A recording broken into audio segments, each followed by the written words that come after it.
Punjabi radio USA ਸੁਣ ਰਹੇ ਸਾਰੇ ਹੀ ਸਰੋਤਿਆਂ ਨੂੰ ਮੇਰੇ ਜਗਮੋਹਨ ਸਿੰਘ ਵੱਲੋਂ ਪਿਆਰ ਭਰੀ ਸਤਿ ਸ਼੍ਰੀ ਅਕਾਲ। ਅੱਜ 14 ਦਸੰਬਰ ਦਿਨ ਬੁੱਧਵਾਰ ਪ੍ਰੋਗਰਾਮ ਲੈ ਕੇ ਹਾਜ਼ਰ ਹਾਂ ਅਪਡੇਟ ਅਮਰੀਕਾ, ਜਿਸ ਦੇ ਵਿੱਚ ਤੁਹਾਨੂੰ ਵਰਲਡ ਨਿਊਜ਼, ਅਮਰੀਕਾ ਦੀਆਂ ਨਿਊਜ਼, ਮੌਸਮ ਦੇ ਬਾਰੇ ਜਾਣਕਾਰੀ, ਇਕਨੋਮੀ ਦੀ ਜਾਣਕਾਰੀ, ਵੱਖ-ਵੱਖ ਕੰਟਰੀ ਦੇ ਹਿਸਾਬ ਨਾਲ ਕਰੰਸੀ ਐਕਸਚੇਂਜ ਰੇਟ ਅਤੇ ਸੋਨੇ ਅਤੇ ਚਾਂਦੀ ਦੇ ਭਾਅ ਦੱਸਾਂਗੇ। ਖਬਰਾਂ ਦੀ ਸ਼ੁਰੂਆਤ ਕਰਨ ਤੋਂ ਪਹਿਲਾਂ ਧੰਨਵਾਦ ਕਰਦੇ ਹਾਂ ਆਪਣੇ ਅੱਜ ਦੇ ਸਪਾਂਸਰਸ ਦਾ, ਜਿਨ੍ਹਾਂ ਨੇ ਇਸ ਪ੍ਰੋਗਰਾਮ ਦੇ ਵਿੱਚ ਸਹਿਯੋਗ ਪਾਇਆ।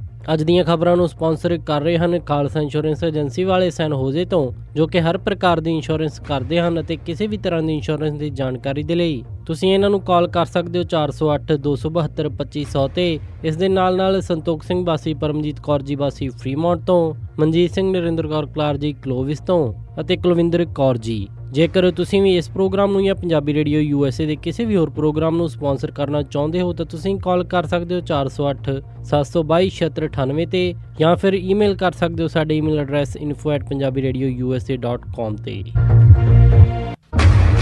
ਪ੍ਰੈਜ਼ੀਡੈਂਟ ਇਲੈਕਟ ਡੋਨਲਡ ਟਰੰਪ ਨੇ ਰੋਨਾ ਰੋਮਨੀ ਮੈਕਡੈਨੀਅਲ ਨੂੰ ਅਗਲੀ RNC ਦੀ ਚੇਅਰਵੁਮੈਨ ਚੁਣਿਆ। ISIS ਇੰਡਸਟਰੀ ਲੈਵਲ ਤੇ ਹਥਿਆਰ ਬਣਾ ਰਿਹਾ ਹੈ। ਬੇਕਰਸਫੀਲਡ ਦੇ ਵਿੱਚ 73 ਸਾਲਾਂ ਵਿਅਕਤੀ ਦੀ ਮੌਤ ਤੋਂ ਬਾਅਦ ਉਹਨਾਂ ਦੇ ਪਰਿਵਾਰ ਨੇ ਫੈਡਰਲ ਜਾਂਚ ਦੀ ਮੰਗ ਕੀਤੀ। ਨਿਊਯਾਰਕ ਦੇ ਵਿੱਚ ਮੁਸਲਿਮ ਲੜਕੀ ਨੂੰ ਟਰੰਪ ਸਪੋਰਟਰਸ ਦੁਆਰਾ ਹਰਾਸਮੈਂਟ ਕਰਨ ਦੀ ਖਬਰ ਨਿਕਲੀ ਝੂਠੀ। ਫ੍ਰੈਜ਼ਨੋ ਪੁਲਿਸ ਨੇ ਦਰਜਨ ਤੋਂ ਵੱਧ ਮਾਮਲੇ ਦੇ ਵਿੱਚ ਚੋਰੀ ਕਰਨ ਵਾਲੇ ਗਰੁੱਪ ਨੂੰ ਕੀਤਾ ਗ੍ਰਿਫਤਾਰ। ਹੁਣ ਖਬਰਾਂ ਵਿਸਤਾਰ ਦੇ ਨਾਲ। ਪ੍ਰੈਜ਼ੀਡੈਂਟ ਇਲੈਕਟ ਡੋਨਲਡ ਟਰੰਪ ਨੇ ਰਾਸ਼ਟਰਪਤੀ ਚੋਣਾਂ ਜਿੱਤਣ ਤੋਂ ਬਾਅਦ ਇੱਕ ਹੋਰ ਨਿਯੁਕਤੀ ਕਰਦੇ ਹੋਏ ਮਿਸ਼ੀਗਨ ਦੀ GOP ਚੇਅਰਵੁਮੈਨ ਨੂੰ ਰਿਪਬਲਿਕਨ ਨੈਸ਼ਨਲ ਕਮੇਟੀ ਦੀ ਚੇਅਰਵੁਮੈਨ ਦੇ ਲਈ ਚੁਣਿਆ ਹੈ। ਡੋਨਲਡ ਟਰੰਪ ਨੇ ਅੱਜ ਇਸ ਦੀ ਘੋਸ਼ਣਾ ਕੀਤੀ। ਮੌਜੂਦਾ ਚੇਅਰਮੈਨ ਰੇਂਸ ਪ੍ਰੀਬਸ ਨੂੰ ਡੋਨਲਡ ਟਰੰਪ ਨੇ ਵਾਈਟ ਹਾਊਸ ਤੇ ਆਪਣੇ ਚੀਫ ਆਫ ਸਟਾਫ ਦੇ ਲਈ ਚੁਣਿਆ ਹੈ। ਪ੍ਰਾਇਮਰੀ ਚੋਣਾਂ ਦੇ ਦੌਰਾਨ ਰੋਨਾ ਰੋਮਨੀ ਨੇ ਡੋਨਲਡ ਟਰੰਪ ਦੀ ਕਾਫੀ ਸਪੋਰਟ ਕੀਤੀ ਸੀ ਅਤੇ ਮਿਸ਼ੀਗਨ ਵਰਗੀ ਕ੍ਰਿਟੀਕਲ ਸਟੇਟ ਦੇ ਵਿੱਚ ਡੋਨਲਡ ਟਰੰਪ ਨੂੰ ਮੇਨ ਇਲੈਕਸ਼ਨ ਦੇ ਵਿੱਚ ਵੀ ਜਿੱਤ ਹਾਸਲ ਕਰਨ ਦੇ ਵਿੱਚ ਰੋਨਾ ਨੇ ਕਾਫੀ ਮਦਦ ਡੋਨਲਡ ਟਰੰਪ ਨੂੰ ਕੀਤੀ। ਰੋਨਾ ਰੋਮਨੀ 2012 ਦੇ ਵਿੱਚ ਰਿਪਬਲਿਕਨ ਪਾਰਟੀ ਦੇ ਰਾਸ਼ਟਰਪਤੀ ਦੇ ਉਮੀਦਵਾਰ ਰਹੇ ਮਿਟ ਰੋਮਨੀ ਦੀ ਭਤੀਜੀ ਵੀ ਹੈ। ਮਿਟ ਰੋਮਨੀ ਨੇ ਪਹਿਲਾਂ ਡੋਨਲਡ ਟਰੰਪ ਦਾ ਕਾਫੀ ਵਿਰੋਧ ਕੀਤਾ ਸੀ, ਪਰ ਰਾਸ਼ਟਰਪਤੀ ਦੀਆਂ ਚੋਣਾਂ ਜਿੱਤਣ ਤੋਂ ਬਾਅਦ ਡੋਨਲਡ ਟਰੰਪ ਅਤੇ ਮਿਟ ਰੋਮਨੀ ਨੇ ਆਪਸ ਦੇ ਵਿੱਚ ਮੁਲਾਕਾਤ ਵੀ ਕੀਤੀ ਸੀ ਅਤੇ ਇੱਕ ਵਾਰ ਮਿਟ ਰੋਮਨੀ ਨੂੰ ਸੈਕਟਰੀ ਆਫ ਸਟੇਟ ਬਣਾਏ ਜਾਣ ਦੀਆਂ ਖਬਰਾਂ ਵੀ ਸਾਹਮਣੇ ਆਈਆਂ ਸਨ। ਪ੍ਰੈਜ਼ੀਡੈਂਟ ਇਲੈਕਟ ਡੋਨਲਡ ਟਰੰਪ ਨੇ ਇਹ ਘੋਸ਼ਣਾ ਕਰਦੇ ਹੋਏ ਕਿਹਾ ਕਿ ਉਹਨਾਂ ਨੂੰ ਵਿਸ਼ਵਾਸ ਹੈ ਕਿ ਰੋਨਾ ਰੋਮਨੀ ਦੀ ਮਦਦ ਦੇ ਨਾਲ ਉਹ ਮਿਸ਼ੀਗਨ ਵਰਗੀ ਕਰੂਸ਼ਲ ਸਟੇਟ ਜਿੱਤਣ ਦੇ ਵਿੱਚ ਕਾਮਯਾਬ ਰਹੇ ਅਤੇ ਰਿਪਬਲਿਕਨ ਨੈਸ਼ਨਲ ਕਮੇਟੀ ਨੂੰ ਵੀ ਵਧੀਆ ਤਰੀਕੇ ਦੇ ਨਾਲ ਰੋਨਾ ਰੋਮਨੀ ਹੈਂਡਲ ਕਰੇਗੀ। ਡਿਪਟੀ ਚੇਅਰਮੈਨ ਦੇ ਲਈ ਡੋਨਲਡ ਟਰੰਪ ਨੇ ਓਹਾਇਓ ਸਟੇਟ ਦੇ ਡਾਇਰੈਕਟਰ ਬੌਬ ਨੂੰ ਚੁਣਿਆ ਹੈ।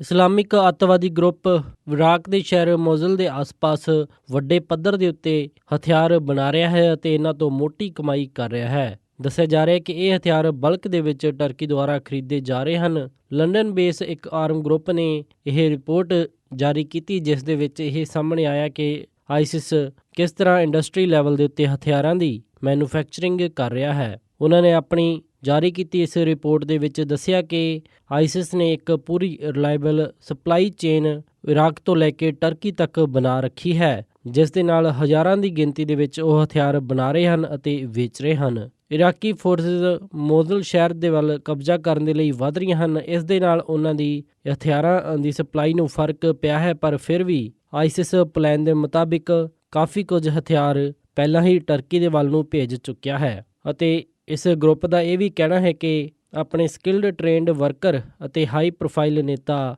ISIS ਮੋਜ਼ਲ ਸ਼ਹਿਰ ਦੇ ਵਿੱਚੋਂ ਕੱਢਣ ਦੇ ਵਿੱਚ ਕਾਮਯਾਬ ਹੋ ਗਿਆ ਹੈ ਅਤੇ ਉਹ ਹੁਣ ਸਾਰੇ ਸੀਰੀਆ ਦੇ ਵੱਲ ਜਾਂ ਫਿਰ ਸਦਰਨ ਇਰਾਕ ਦੇ ਵੱਲ ਮੂਵ ਕਰ ਗਏ ਹਨ। ਇਸ ਗਰੁੱਪ ਨੇ ਇਹ ਵੀ ਦੱਸਿਆ ਕਿ ISIS ਟੈਕਨੋਲੋਜੀ ਲੈਵਲ ਦੇ ਉੱਤੇ ਵੀ ਕੋਈ ਸਮਝੌਤਾ ਨਾ ਕਰਦੇ ਹੋਏ ਕਾਫੀ ਆਧੁਨਿਕ ਹਥਿਆਰ ਬਣਾ ਰਹੇ ਹਨ ਅਤੇ ਇਹਨਾਂ ਦੀ ਡਿਮਾਂਡ ਟਰਕੀ ਦੇ ਵਿੱਚ ਕਾਫੀ ਜ਼ਿਆਦਾ ਚੱਲ ਰਹੀ ਹੈ। ਬੇਕਰਸਫੀਲਡ ਦੇ ਵਿੱਚ 73 ਸਾਲਾ ਨਿਹੱਥੇ ਬਜ਼ੁਰਗ ਦੀ ਬੇਕਰਸਫੀਲਡ ਪੁਲਿਸ ਦੁਆਰਾ ਹੋਈ ਸ਼ੂਟਿੰਗ 'ਚ ਮੌਤ ਦੇ ਮਾਮਲੇ ਦੇ ਵਿੱਚ ਬਜ਼ੁਰਗ ਦੇ ਪਰਿਵਾਰ ਨੇ ਇਸ ਦੀ ਜਾਂਚ ਫੈਡਰਲ ਏਜੰਸੀ ਤੋਂ ਕਰਾਉਣ ਦੀ ਮੰਗ ਕੀਤੀ ਹੈ। ਪਰਿਵਾਰਕ ਮੈਂਬਰ ਨੇ ਦੱਸਿਆ ਕਿ ਕਿਸ ਤਰ੍ਹਾਂ ਉਹਨਾਂ ਦੇ ਪਿਤਾ ਨੂੰ ਅਚਾਨਕ ਪੁਲਿਸ ਨੇ ਖੋਲ੍ਹਿਆ, ਜੋ ਮੌਕਾ ਉਹ ਆਪਣੇ ਪਰਿਵਾਰ ਦੇ ਨਾਲ ਖੁਸ਼ੀਆਂ ਮਨਾ ਕੇ ਸਮਾਂ ਬਿਤਾ ਰਹੇ ਸਨ ਅਤੇ ਛੁੱਟੀਆਂ ਸੈਲੀਬ੍ਰੇਟ ਕਰ ਰਹੇ ਸੀ। ਉਸ ਸਮੇਂ ਬੇਕਰਫੀਲਡ ਪੁਲਿਸ ਨੇ ਉਹਨਾਂ ਦਾ ਕਤਲ ਕਰ ਦਿੱਤਾ। ਪਰਿਵਾਰਕ ਮੈਂਬਰ ਦਾ ਕਹਿਣਾ ਹੈ ਕਿ ਪੁਲਿਸ ਨੇ ਉਹਨਾਂ ਦੇ ਪਿਤਾ ਦੇ ਨਾਲ ਜਾਨਵਰਾਂ ਵਰਗਾ ਸਲੂਕ ਕੀਤਾ। ਸੋਮਵਾਰ ਨੂੰ ਰਾਤ ਤਕਰੀਬਨ 12:30 ਵਜੇ ਇੱਕ ਪੁਲਿਸ ਅਫਸਰ ਨੇ ਸੈਨ ਫਰਾਂਸਿਸਕੋ ਸੈਰਨ ਨਾਮ ਦੇ ਇਸ ਬਜ਼ੁਰਗ ਵਿਅਕਤੀ ਨੂੰ ਰੋਕਦੇ ਹੋਏ ਜੇਬ ਤੋਂ ਹੱਥ ਬਾਹਰ ਕੱਢਣ ਦੇ ਲਈ ਕਿਹਾ, ਜਿਸ ਤੋਂ ਸਰਨਾ ਨੇ ਇਨਕਾਰ ਕਰ ਦਿੱਤਾ ਤਾਂ ਪੁਲਿਸ ਅਫਸਰ ਨੇ ਤੈਸ਼ ਦੇ ਵਿੱਚ ਆ ਕੇ ਗੋਲੀ ਮਾਰ ਦਿੱਤੀ। ਬਾਅਦ ਦੇ ਵਿੱਚ ਜਦੋਂ ਜਾਂਚ ਕੀਤੀ ਗਈ ਤਾਂ ਉਸ ਬਜ਼ੁਰਗ ਦੇ ਵੱਲ ਕੁਝ ਵੀ ਹਾਨੀਕਾਰਕ ਨਹੀਂ ਨਿਕਲਿਆ। ਇਹੋ ਹੀ ਇਸ ਪੂਰੀ ਘਟਨਾ ਤੋਂ ਪਰਿਵਾਰ ਦੇ ਮੈਂਬਰ ਕਾਫੀ ਦੁਖੀ ਲੱਗ ਰਹੇ ਹਨ ਅਤੇ ਉਹ ਇਸ ਪੂਰੇ ਮਾਮਲੇ ਦੀ ਜਾਂਚ ਫੈਡਰਲ ਏਜੰਸੀ ਤੋਂ ਕਰਵਾਉਣ ਦੀ ਮੰਗ ਕਰ ਰਹੇ ਹਨ।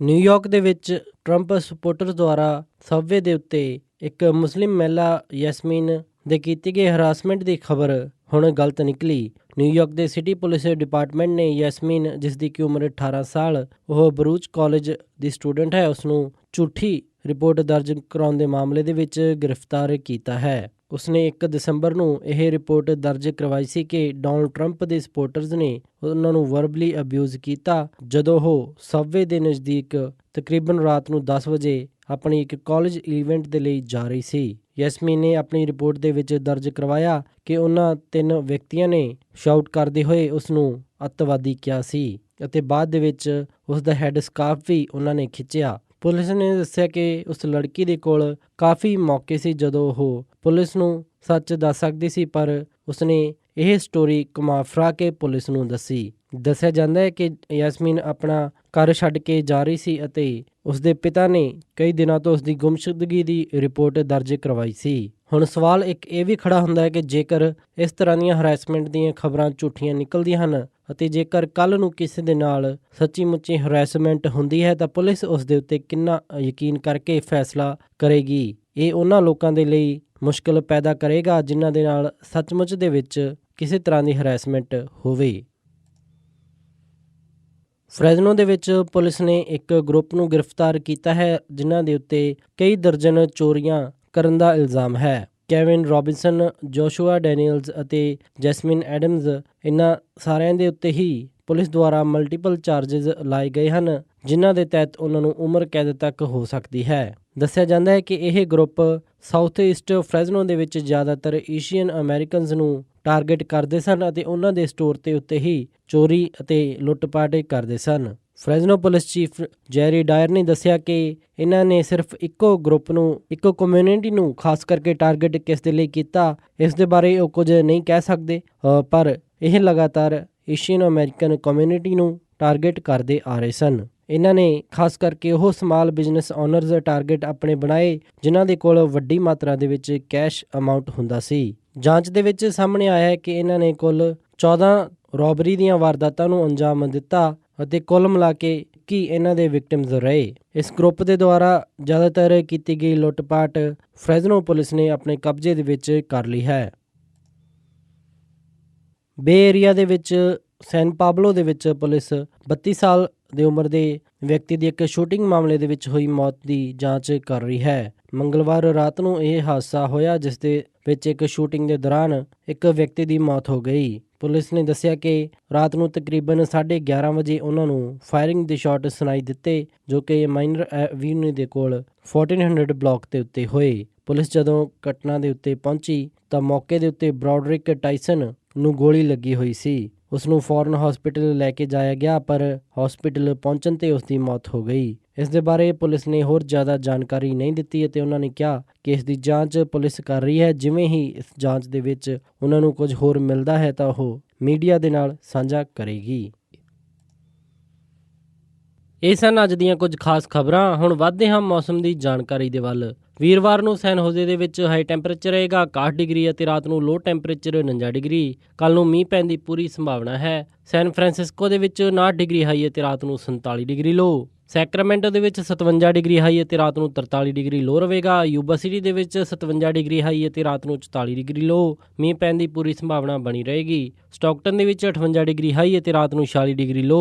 ਇੱਥੇ ਵੀ ਮੀਂਹ ਪੈਣ ਦੇ ਪੂਰੇ ਅਸਾਰ ਹਨ। ਟ੍ਰੇਸੀ ਦੇ ਵਿੱਚ 59 ਡਿਗਰੀ ਹਾਈ ਹੈ ਤੇ ਰਾਤ ਨੂੰ 47 ਡਿਗਰੀ ਲੋ। ਇੱਥੇ ਮੀਂਹ ਪੈਣ ਦੇ 90% ਅਸਾਰ ਹਨ। ਮੋਡੈਸਟੋ ਦੇ ਵਿੱਚ 59 ਡਿਗਰੀ ਹਾਈ ਹੈ ਤੇ ਰਾਤ ਨੂੰ 49 ਡਿਗਰੀ ਲੋ। ਫਰੈਜ਼ਨੋ ਦੇ ਵਿੱਚ 59 ਡਿਗਰੀ ਹਾਈ ਹੈ ਤੇ ਰਾਤ ਨੂੰ 51 ਡਿਗਰੀ ਲੋ। ਇੱਥੇ ਵੀ ਮੀਂਹ ਪੈਣ ਦੀ ਪੂਰੀ ਸੰਭਾਵਨਾ ਹੈ। ਬੇਕਰਫੀਲਡ ਦੇ ਵਿੱਚ 64 ਡਿਗਰੀ ਹਾਈ ਹੈ ਤੇ ਰਾਤ ਨੂੰ 46 ਡਿਗਰੀ ਲੋ। ਲਾਸ ਐਂਜਲਸ ਦੇ ਵਿੱਚ 65 ਡਿਗਰੀ ਹਾਈ ਹੈ ਤੇ ਰਾਤ ਨੂੰ 56 ਡਿਗਰੀ ਲੋ। ਇੱਥੇ ਰਾਤ ਨੂੰ ਮੀਂਹ ਪਵੇਗਾ। ਟਰਕੀ ਦੇ ਵਿੱਚ 45 ਡਿਗਰੀ ਹਾਈ ਹੈ ਤੇ ਰਾਤ ਨੂੰ 30 ਡਿਗਰੀ ਲੋ। ਇੱਥੇ ਵੀ ਮੀਂਹ ਪੈਣ ਦੀ ਪੂਰੀ ਸੰਭਾਵਨਾ ਹੈ। ਸਾਊਥ ਲੇਕ ਟਾਹੋ ਦੇ ਵਿੱਚ 49 ਡਿਗਰੀ ਹਾਈ ਹੈ ਤੇ ਰਾਤ ਨੂੰ 35 ਡਿਗਰੀ ਲੋ ਰਹੇਗਾ। ਇੱਥੇ ਵੀ ਮੀਂਹ ਪੈਣ ਦੀ ਪੂਰੀ ਸੰਭਾਵਨਾ ਬਣੀ ਰਹੇਗੀ। ਪੋਰਟਲੈਂਡ ਓਰੇਗਨ ਦੇ ਵਿੱਚ 35 ਡਿਗਰੀ ਹਾਈ ਹੈ ਤੇ ਰਾਤ ਨੂੰ 26 ਡਿਗਰੀ ਲੋ। ਸੈਟਲ ਦੇ ਵਿੱਚ 37 ਡਿਗਰੀ ਹਾਈ ਹੈ ਤੇ ਰਾਤ ਨੂੰ 28 ਡਿਗਰੀ ਲੋ। ਫਲੈਗਸਟਾਫ ਐਰੀਜ਼ੋਨਾ ਦੇ ਵਿੱਚ 57 ਡਿਗਰੀ ਹਾਈ ਹੈ ਤੇ ਰਾਤ ਨੂੰ 38 ਡਿਗਰੀ ਲੋ ਰਹੇਗਾ। ਸਾਲਟ ਲੇਕ ਸਿਟੀ ਯੂਟਾ ਦੇ ਵਿੱਚ 49 ਡਿਗਰੀ ਹਾਈ ਹੈ ਤੇ ਰਾਤ ਨੂੰ 45 ਡਿਗਰੀ ਲੋ। ਸ਼ਿਕਾਗੋ ਦੇ ਵਿੱਚ 9 ਡਿਗਰੀ ਹਾਈ ਹੈ ਤੇ ਰਾਤ ਨੂੰ 3 ਡਿਗਰੀ ਲੋ। ਨਿਊਯਾਰਕ ਦੇ ਵਿੱਚ 27 ਡਿਗਰੀ ਹਾਈ ਹੈ ਤੇ ਰਾਤ ਨੂੰ 18 ਡਿਗਰੀ ਲੋ। ਟੋਰਾਂਟੋ ਕੈਨੇਡਾ ਦੇ ਵਿੱਚ -6 ਡਿਗਰੀ ਸੈਲਸੀਅਸ ਹਾਈ ਹੈ ਤੇ ਰਾਤ ਨੂੰ -14 ਡਿਗਰੀ ਸੈਲਸੀਅਸ ਲੋ ਰਹੇਗਾ।